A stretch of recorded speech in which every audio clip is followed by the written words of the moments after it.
Good day students. मैं doctor Smita Sharma और मैं आपको बीएससी पार्ट सेकंड का पेपर सेकंड पढ़ा रही हूँ, जिसका हम यूनिट फोर्थ कर रहे हैं। यूनिट फोर्थ का जो चैप्टर हम अभी पढ़ रहे हैं उसका नाम है सुपरपोजिशन ऑफ वेव्स, तरंगों का अध्यारोपण। इसमें हमने इस चैप्टर में इंटरफेरेंस और बीट्स के बारे में हमने पढ़ लिया था, व्यतिकरण और विस्पंद के बारे में हमने पढ़ लिया। आज हम नया टॉपिक पढ़ेंगे इसके अंदर, जिसका नाम है संयुक्त स्वर, कॉम्बिनेशन टोन्स। तो पहले तो ये है कि कॉम्बिनेशन टोन की डेफिनेशन क्या है, वो है क्या चीज़। तो a combination tone is a psycho acoustic phenomena. अब साइको अकॉस्टिक फिनोमेना क्या है? एक मनोविश्लेषणात्मक घटना है। तो a combination tone is a psychoacoustic phenomena of an additional tone or tones that are artificially perceived when two real tones are sounded at the same time। इसका क्या मतलब हुआ? संयोजन टोन एक अतिरिक्त स्वर की एक मनोविश्लेषणात्मक घटना है जिसे कृत्रिम रूप से महसूस किया जाता है जब एक ही समय में दो वास्तविक स्वर बजाए जाते हैं। ये तो हो गई इसकी डेफिनेशन। अब इस चीज से आप क्या समझ रहे हैं? इसका मतलब ये है कि जब वास्तविक दो टोन्स, दो स्वर एक साथ बजाए जाते हैं तो हमारे को मतलब मन से आपको एक अतिरिक्त स्वर सुनाई देने लगता है। अतिरिक्त स्वर या कई सारे स्वर सुनाई देते हैं। और ये जो घटना है, ये मतलब कृत्रिम रूप से वास्तव में नहीं हो रहे, लेकिन हमारे को महसूस ऐसे होते हैं कि इसके कुछ एडिशनल, कुछ अतिरिक्त स्वर भी सुनाई दे रहे हैं। और ये जो अतिरिक्त स्वर सुनाई देने की जो ये घटना है, ये घटना हमारी कॉम्बिनेशन टोन्स कहलाती है। अब इस खोज का ये जो कॉम्बिनेशन टोन्स है कि हमारे जो वास्तविक स्वर बज रहे हैं उनके अलावा भी हमारे को कुछ आर्टिफिशियल टोन्स कृत्रिम रूप से हमारे को महसूस होते हैं, उसकी खोज जो है वो एक वायलिन वादक थे, वायलिनिस्ट थे, उन्होंने करी थी। उनका नाम था ग्यूसेप टार्टिनी। इन्होंने करी थी, हालांकि कुछ थोड़े कंट्रोवर्शियल है। और भी कई जो म्यूजिकल इंस्ट्रूमेंट बजाने वाले थे, उन्होंने भी इसकी खोज करी थी।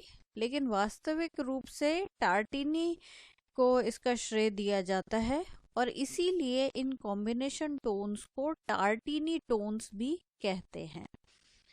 अब ये है कि ये कॉम्बिनेशन टोन्स जो हैं वो क्या हो गई? ये है, मान लो आपने दो टोन्स जो हैं, दो म्यूजिक आपने एक साथ बजाई, तो वो उन दोनों म्यूजिक का कॉम्बिनेशन, उसके ओवरटोन्स वगैरह तो सुनाई देंगे ही। इसके अलावा कुछ एडिशनल, कुछ अलग से टोन्स आपको सुनाई देना शुरू कर देती है जो वास्तव में नहीं होती हैं, वो महसूस होने लगती हैं। तो वो क्यों महसूस होती है, उस घटना का हम यहाँ पर मैथमेटिकल एनालिसिस पढ़ेंगे।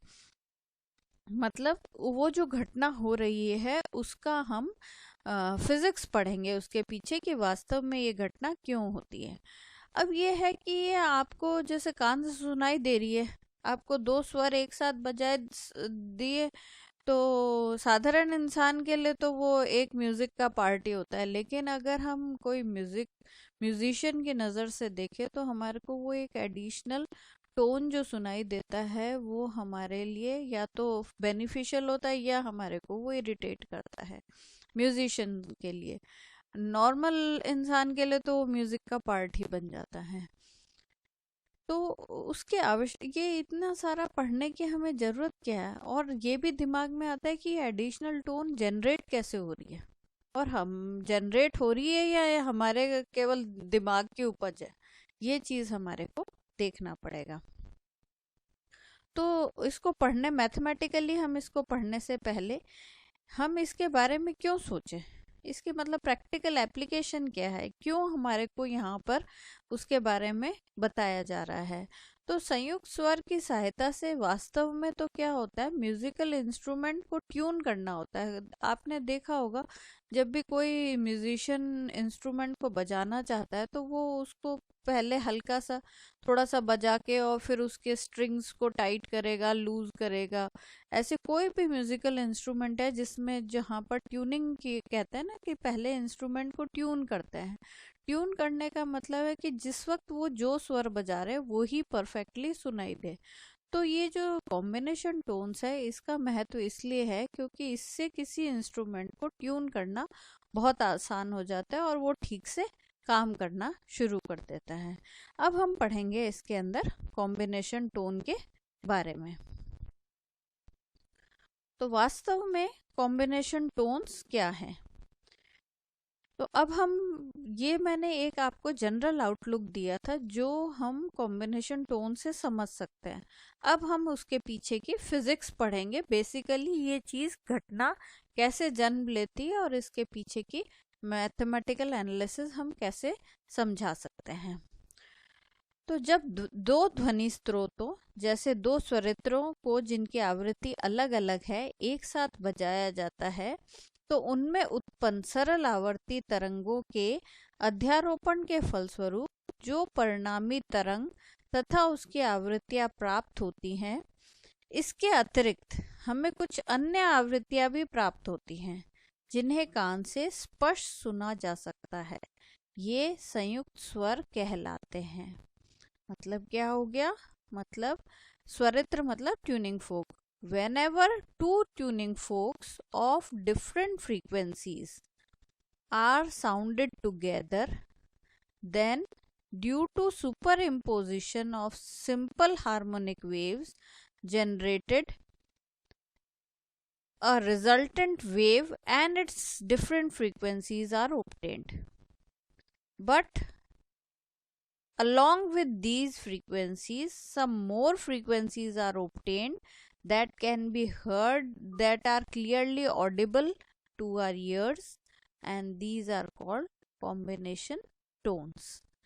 तो मतलब क्या है कि हमने इसको फिजिक्स पॉइंट ऑफ व्यू से हमने कह दिया कि दो अगर हम ट्यूनिंग फोक ले जिनकी फ्रीक्वेंसीज डिफरेंट है और उनको हम एक साथ बजाते हैं तो उन बजाने के कारण क्या होगा, दोनों में से वेव्स प्रोड्यूस होंगी, साउंड वेव्स जनरेट होंगी।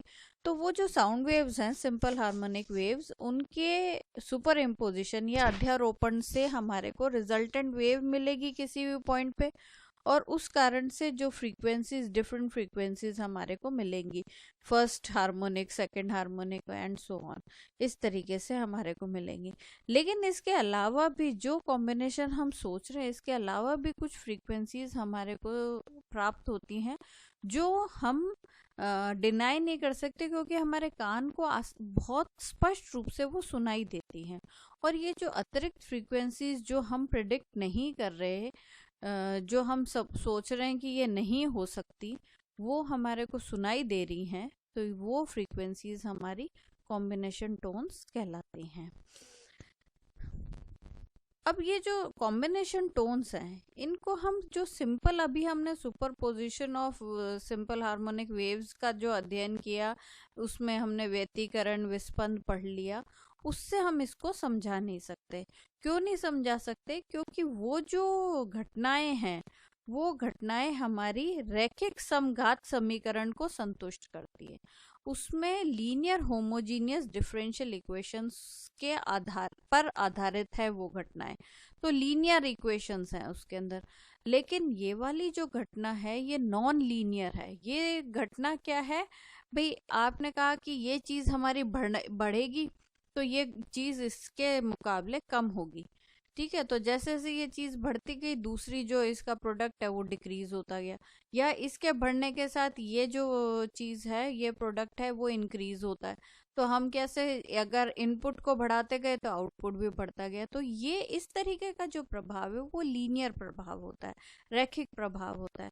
लेकिन ये जो घटना हम अनुभव कर रहे हैं, जो हमारे कान जो तो वो लीनियर घटना तो आ ही रही है। मतलब अगर आपके फ्रीक्वेंसी के सुपर पोजिशन से हमारे को उसकी डबल फ्रीक्वेंसी, 4 गुनी फ्रीक्वेंसी सुनाई देनी चाहिए, तो वो तो हमें दे ही रही है। लेकिन जो फ्रीक्वेंसी हम प्रिडिक्ट नहीं कर पा रहे उस लीनियर या रेखीय प्रभाव से, वो भी हमें सुनाई दे रही है। तो उस चीज को समझाने के लिए हमें अरैखिकता को समझना पड़ेगा, यानी नॉन लीनियर इफेक्ट को हमें यहाँ पे समझना पड़ेगा। अब ये नॉन लीनियर इफेक्ट हमारा जनरेट कहाँ से हो रहा है? तो ये जो बेसिकली जो नॉन लीनियर प्रभाव है वो हमारे कान के अंदर पैदा हो रहा है। अब ये कैसे हो रहा है? ये हमारे कर्णपट में स्थित बेसलर झिल्ली पर ध्वनि तरंगों के गिरने से उनमें उत्पन्न अनुक्रिया में निहित है। मतलब ये जो घटना आपकी आ रही है, जो नॉन लीनियरिटी आ रही है आपकी, वो बेसिकली कहाँ से आ रही है? ये जनरेट होती है, एक बेसलर मेम्ब्रेन होती है जो हमारे ईयर ड्रम के अंदर होती है। तो हमारे कान के अंदर जो ईयर ड्रम है उसके पास में एक बेसलर मेम्ब्रेन होती है। जब इस बेसलर मेम्ब्रेन के ऊपर आपकी जो साउंड वेव्स हैं वो इस पे गिरती है, तो उसका जो रिजल्टेंट रिस्पॉन्स है वो हमारा ये जो नॉन लीनियर प्रभाव है इसको पैदा करता है। तो यहाँ से हमारा कॉम्बिनेशन टोन का जनरेशन होता है। अब ये कॉम्बिनेशन टोन का हम मैथमेटिकल एनालिसिस कर लेते हैं, जिससे हमारे को इस घटना के बारे में और ज़्यादा जानकारी प्राप्त होगी। तो अब इसका गणितीय विश्लेषण हम करेंगे। तो हम गणितीय विश्लेषण में हम सपोज करते हैं कि माना पीटी ध्वनि स्रोत द्वारा उत्पन्न ध्वनि का कर्णपट के पास दाब है। तो क्या चीज हमने सपोज करी? P जो है वो एक प्रेशर है जो ईयर ड्रम है उसके पास जो साउंड प्रोड्यूस हो रही है, किसी भी साउंड वेव्स के द्वारा जो ईयर ड्रम के पास जो साउंड वेव्स प्रोड्यूस हो रही है, उनका जो प्रेशर है वो PT है। यानी PT pressure is the pressure of the sound near ear drum. Ear drum के पास जो साउंड है उसका प्रेशर है। अच्छा, माना कि QT कर्णपट की अनुक्रिया या कंपन के कारण विस्थापन है, और हमने क्या सपोज करा? QT जो है वो एक डिस्प्लेसमेंट है, विस्थापन है। किसका विस्थापन है? क्योंकि साउंड आएगी तो बेसलर मेम्ब्रेन हिलेगी, तो उसका जो ईयर ड्रम की जो रिस्पॉन्स है या कंपन के कारण जो डिस्प्लेसमेंट हो रहा है, उस मेम्ब्रेन का जो डिस्प्लेसमेंट हो रहा है ड्यू टू वाइब्रेशन, वो हमने QT से रिप्रेजेंट करा है। अब हमने ये कहा है कि ये जो डिस्प्लेसमेंट है इट इज़ नॉन लीनियर, क्योंकि हमने ये कहा कि ये सुपरपोजिशन के सिद्धांत की पालना नहीं करता, अध्यारोपण के सिद्धांत की पालना नहीं करता। तो अगर नॉन लीनियर फंक्शन है तो इसका मतलब क्या हो गया? QT जो है वो PT का नॉन लीनियर फंक्शन है। तो नॉन लीनियर फंक्शन को हम कैसे रिप्रेजेंट करेंगे? अगर लीनियर होता तो हम सीधे ये लिख देते QT is equals to alpha PT, है ना। लेकिन नॉन लीनियर है इसलिए हम इसके अंदर plus beta P square T लिख सकते हैं, plus gamma P cube T लिख सकते हैं। इस तरीके से इक्वेशन बना सकते हैं जहाँ alpha beta gamma are simply some constant. अब जो ये हमने PT माना है, ये PT क्या चीज है? ये एक चीज आप यहाँ पर थोड़ा सा ध्यान दीजिए। PT जो है ये मैंने स्मॉल PT लिखा हुआ है, ठीक है। तो QT जो है वो PT का नॉन लीनियर फंक्शन है और हमने उसको इस इक्वेशन से रिप्रेजेंट करा है। अब PT यहाँ पर क्या चीज है पहले ये देख लेते हैं। PT जो है दो ध्वनि तरंगों के अध्यारोपण से प्राप्त तरंग है। तो PT क्या है? PT जो है रिजल्टेंट वेव डिस्प्लेसमेंट प्रोड्यूस्ड है जो due to superposition of two sound waves generate होता है। दो ध्वनि तरंगों के अध्यारोपण से जो प्राप्त तरंग होती है उसका विस्थापन है, डिस्प्लेसमेंट है। और हम ये मान लेते हैं सरलता के लिए, जब हम मैथमेटिकल एनालिसिस करते हैं फर्स्ट टाइम, तो हम बहुत सारी जो कॉम्प्लेक्स चीज़ें हैं उनको सिंप्लीफाई करते चलते हैं। तो हम सरलता से देखो, कोई भी डिस्प्लेसमेंट की इक्वेशन कैसे होती है, ए कॉस ओमेगा टी या ए साइन ओमेगा टी, इस तरीके से होती है। तो हमने उसको फर्दर सिंप्लीफाई करने के लिए इनिशियली ये मान लिया ए जो है वो 1 है, यानी आयाम उसका 1 है। तो सरलता के लिए दोनों तरंगों के लिए हम ए को 1 मान लेते हैं। तो इस और फेज जो है वो कला जो नियतांक है वो भी 0 है। सब कुछ हमने सरल मान बना लिया। तो हमारी जो equation A cos omega T plus five होती है वो सिंपली क्या हो जाएगी, विस्थापन की समीकरण पहले तरंग स्रोत के लिए हो जाएगी P1 कॉस ओमेगा 1 टी, और दूसरी स्रोत के लिए हो जाएगी P2 कॉस ओमेगा 2 टी।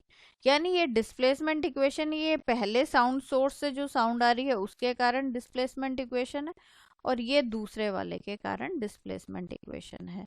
अच्छा, इनको हम ओमेगा को हमें पता है 2 पाई न्यू टी लिख सकते हैं, 2 पाई न्यू लिख सकते हैं, और ओमेगा 2 को 2 पाई न्यू 2 टी लिख सकते हैं, जहाँ न्यू 1 और न्यू 2 फ्रीक्वेंसीज हैं। अब हमारा वही जो अगर दोनों वेव्स सुपर इम्पोज होंगी तो दोनों डिस्प्लेसमेंट ऐड होंगे, तो ऐड हो गए हैं हमारे। पीटी हमने एक जनरल निकाल लिया, PT will be P1t plus P2t।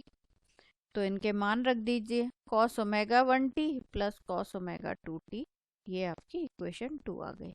अब ये जो cos omega 1t plus cos omega 2t आ रही है, ये हमारे साधारण सुपर इम्पोजिशन का फॉर्मूले से आ रही है, लेकिन हमारे को जो डिस्प्लेसमेंट दिखाई दे रहा है वो पीटी नहीं दिखाई दे रहा, हमें तो क्यूटी दिखाई दे रहा है। तो क्यूटी क्या है, क्यूटी जो है वो जो साधारण डिस्प्लेसमेंट अध्यारोपण के सिद्धांत से होना चाहिए था उसका नॉन लीनियर फंक्शन है, अरैखिक फलन है। तो हम पीटी का मान समीकरण 1 में रख देते हैं, रख दीजिए।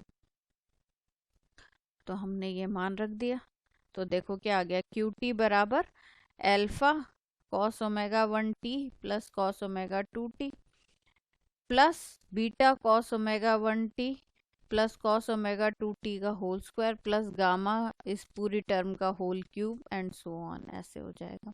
ये थर्ड इक्वेशन होगी। अब इसके अंदर आप ये देखिए, अगर बीटा का और गामा का मान 0 हो जाता है तो क्या होगा, ऐसी स्थिति में क्यूटी जो है वो पीटी का रेखीय फलन हो जाएगा, लीनियर फंक्शन हो जाएगा। ठीक है, तो अब इसका मतलब क्या हो गया, इसका मतलब ये हो गया कि अल्फा तो लीनियरिटी को फॉलो करता है लेकिन बीटा से नॉन लीनियरिटी शुरू हो जाती है। तो इसका मतलब ये हो गया कि समीकरण 3 में बीटा के साथ जुड़ा हुआ पद द्विघात अरैखिकता प्रदर्शित करता है, होल स्क्वायर आ रहा है ना। तो इसका मतलब क्या हो गया, क्वाड्रेटिक नॉन लीनियरिटी को शो करता है। अब ये क्वाड्रेटिक नॉन लीनियरिटी जो है वो क्या असर डालती है वो हम देखेंगे बीटा का मान निकालने के लिए। इसके लिए हम क्या करते हैं, अब देखो इसको फर्दर सॉल्व जो करना है उसके लिए हम कुछ आइडेंटिटीज को यहाँ पर अच्छे से समझ लेते हैं। 2 मिनट लगेंगे, आपको समझ आ जाएगा। देखो, हमने पढ़ रखा है कॉस एक्स प्लस वाई, यानी कॉस ए प्लस बी का फॉर्मूला पढ़ रखा है, कॉस ए माइनस बी का फॉर्मूला पढ़ रखा है। अगर दोनों के फॉर्मूले लगाएं तो उनमें से क्या होती है, 4 टर्म्स बनती हैं, cos A cos B plus sign A sine B, और एक में cos A cos B minus sign A sine B. तो उसके अंदर कॉस की जो टर्म है वो तो क्या हो जाएंगी, दोनों जुड़ जाएंगी, और साइन की टर्म दोनों कैंसिल हो जाएंगी। तो फाइनल आंसर क्या आएगा, 2 कॉस एक्स कॉस वाई, ये आता है ना। तो कॉस एक्स कॉस वाई का मान क्या हो जाएगा, half of cos x plus y plus half of cos x minus y. ये एक आइडेंटिटी आपकी क्रिएट हो गई। अब इस आइडेंटिटी में अगर मैं कॉस एक्स की जगह एफ एक्स लिख लूं और कॉस वाई की जगह एफ वाई लिख लूं, और कॉस, इससे क्या होगा, इससे कॉस एक्स प्लस वाई क्या फंक्शन को शो करेगा, एफ एक्स प्लस वाई को, और कॉस एक्स माइनस वाई किस फंक्शन को शो करेगा, एफ एक्स माइनस वाई को शो करेगा। अगर ये सारे मान उपरोक्त समीकरण में रखें तो हमारे पास ये जो इक्वेशन है ये कैसा रूप ले लेगी, ये कुछ इस प्रकार का रूप ले लेगी। एफ एक्स एफ वाई बराबर half F x plus y plus half F x minus y. ये जो आइडेंटिटी हमने अभी निकाली है इसको अब हम आप अपनी इक्वेशन में यूज करेंगे। तो हम क्या करते हैं, हम केवल जो आपकी जो समीकरण थी ये वाली, इस समीकरण का केवल द्विघात वाला पार्ट यानी ये cos omega T plus cos omega 2t का होल स्क्वायर वाला पार्ट एक बार उठाते हैं और इसको सिंप्लीफाई करते हैं इन आइडेंटिटीज की मदद से। ठीक है, तो करते हैं। तो हमने यहाँ पर ये मान लिया कि थीटा वन जो है, इसको थोड़ा सा सिंप्लीफाई कर लिया, इसको हमने थीटा वन लिख लिया, जो ओमेगा 1t था उसकी जगह मैंने थीटा वन लिख लिया, और जो ओमेगा 2t था उसकी जगह मैंने थीटा 2 लिख लिया। तो इनका मान रख देते हैं, तो ये आ जाएगा cos theta one plus cos theta 2 का होल स्क्वायर। लेकिन हमने कॉस एक्स और प्लस कॉस वाई हमने कैसे माना था, एफ एक्स और एफ वाई माना था। उसी हिसाब से ऊपर आइडेंटिटी के आधार पर मैं इनका मान क्या रख दूंगी, इसको तो मैं लिख लूंगी एफ थीटा वन और इसको मैं लिख लूंगी F theta to. F theta one plus F theta to का होल स्क्वायर लिख लिया। अब हम इसको ओपन कर लेते हैं, तो ओपन हमारा सिंपल तरीके से हो जाएगा, एफ थीटा वन मतलब whole square plus 2 F theta one F theta two plus F theta two हो गया। ठीक है, अब एफ थीटा वन को मैं कैसे लिख सकती हूँ, एफ थीटा वन को मैं F theta one into F theta one, इसको मैं कैसे लिख सकती हूँ, ऊपर वाली आइडेंटिटी को मैं काम में लेती हूँ, इस वाली आइडेंटिटी को। ये क्या कहती है, एफ एक्स एफ वाई का अगर गुणा है तो वो ऐसे लिखा जा सकता है, इसके आधार पर मैं लिख देती हूँ। कैसे लिख दिया, half F theta one plus half F theta one minus theta one. ठीक है, ऐसे ही इसको two half F theta one plus theta two plus half F theta one minus theta two लिख दिया। फिर इस वाले में भी यही आइडेंटिटी लगा दी, half F theta two plus theta two plus half F theta one minus theta two minus theta two. ठीक है, ये लगा दिया। अब इसमें क्या होगा, ये देखो, ये तो हो जाएगा half F two theta one, ये हो गया हाफ एफ जीरो प्लस ये टू टू कैंसिल हो गया, तो F theta one plus theta two plus half F half तो कट ही गया, F theta one minus theta two plus half F two theta two plus half F zero बन गया। अब ये थीटा वन थीटा टू के पुनः मान रख देते हैं जो हमने इनिशियली सपोज करे थे, यानी ओमेगा 1t और ओमेगा 2t रख देते हैं। तो ये क्या बन जाएगा आपका, ये बन जाएगा half cos 2 omega 1t plus half cos 2 omega 2t plus cos 0 plus cos omega 1 plus omega 2t plus cos omega 1 minus omega 2t। ये आ गया है ना, ये हमने किसको, क्वाड्रेटिक इक्वेशन का जो हमारा डिस्प्लेसमेंट वाला पार्ट था उसको सॉल्व कर लिया। अब इस समीकरण में हम देखते हैं कि हमारे पास इसके अंदर कितनी सारी टोन्स आ रही है। हमारे पास तो केवल दो ही फ्रीक्वेंसी थी, ओमेगा 1 और ओमेगा 2, लेकिन हमारे को क्या क्या सुनाई दे रही हैं, इसके हिसाब से हमारे को 0 frequency, 2 omega 1, 2 omega 2, omega 1 plus omega 2, omega 1 minus omega 2 frequencies भी मिलनी चाहिए। इसको हम मैथमेटिकली सॉल्व कर रहे हैं और ऐसा ही हमारे को महसूस होता है। हमारे को जो नॉर्मल फ्रीक्वेंसीज हैं उनकी ओवरटोन्स के अलावा हमारे को कुछ एडिशनल फ्रीक्वेंसीज भी सुनाई देती हैं, जो हमारे omega 1 plus omega 2, omega 1 minus omega 2 को रिप्रेजेंट कर रही है, जो ये नॉर्मल रेंज में नहीं होनी चाहिए थी, लेकिन ये हमें आसार स्पष्ट रूप से सुनाई देती हैं। तो ये जो टोन्स हैं जो हमारी एग्जिस्ट नहीं करती थी लेकिन फिर भी हमारी को सुनाई देती हैं, वो कहलाते हैं कॉम्बिनेशन टोन। ये ही सारी कॉम्बिनेशन टोन्स हैं। ये तो अभी हमने केवल क्वाड्रेटिक टर्म को छेड़ा है। अगर हम थर्ड वाली टर्म को छेड़े ना और उसको सिंप्लीफाई करें तो हमारे को 3 omega 1 plus omega 1 2 omega 1 plus minus omega 2 omega 2 3 omega 2 2 omega 2 plus minus omega 1 ये भी मिलती हैं। तो इस प्रकार से हमारे को बहुत सारी एडिशनल टोन्स सुनाई देती हैं जो हमारी सिर्फ इसलिए जनरेट होती है। वो देखो वेव्स ने नहीं जनरेट करी, वेव्स ने तो सुपर इम्पोजिशन के हिसाब से जो नॉर्मल जो टोन्स थी वो ही उसको सुनाई देनी चाहिए थी। लेकिन जब वो जो डिस्प्लेसमेंट जो हमारा सुपर इम्पोजिशन के बाद जो रिजल्टेंट वेव जब हमारे कान से टकराती है तो कान की जो हमारी मेम्ब्रेन है, बेसलर मेम्ब्रेन है, वो क्या करती है, वो वाइब्रेट करती है। तो उसके कारण एक नॉन लीनियर इफेक्ट प्रोड्यूस हो जाता है और कुछ ऐसी टोन्स या फ्रीक्वेंसीज हमें सुनाई देने लग जाती हैं, एडिशनल फ्रीक्वेंसीज जो हमारी केवल उस मेम्ब्रेन के वाइब्रेशन के कारण जनरेट होती हैं और ये हमारी कॉम्बिनेशन टोन्स कहलाती हैं।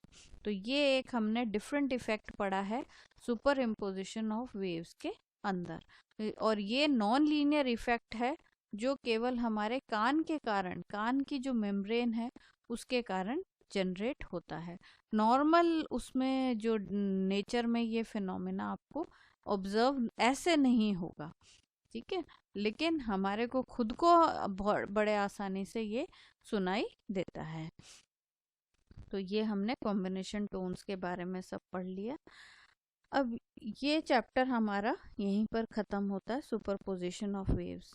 नेक्स्ट हम जो पढ़ेंगे वो हमारा है स्टैंडिंग वेव्स। मैंने ये कहा था कि सुपरपोजिशन ऑफ वेव्स में 4 प्रकार के प्रभाव हो सकते हैं। वो हमारा उसमें एक प्रभाव है व्यतिकरण, दूसरा है हमारा विस्पंद यानी इंटरफेरेंस और बीट्स, तीसरा हमारा था डिफ्रैक्शन। डिफ्रैक्शन का मैंने कहा था विवर्तन हमारा एक व्यतिकरण का ही एक स्पेशल केस है, तो उसको हम अलग से नहीं पढ़ेंगे। इसमें चौथा जो केस था वो हमने पढ़ा था स्टेशनरी वेव्स का, तो अप्रगामी तरंगों का। तो हमारा जो नेक्स्ट चैप्टर है वो है अप्रगामी तरंगे। तो हम नेक्स्ट लेक्चर से अप्रगामी तरंगों का अध्ययन करेंगे। धन्यवाद।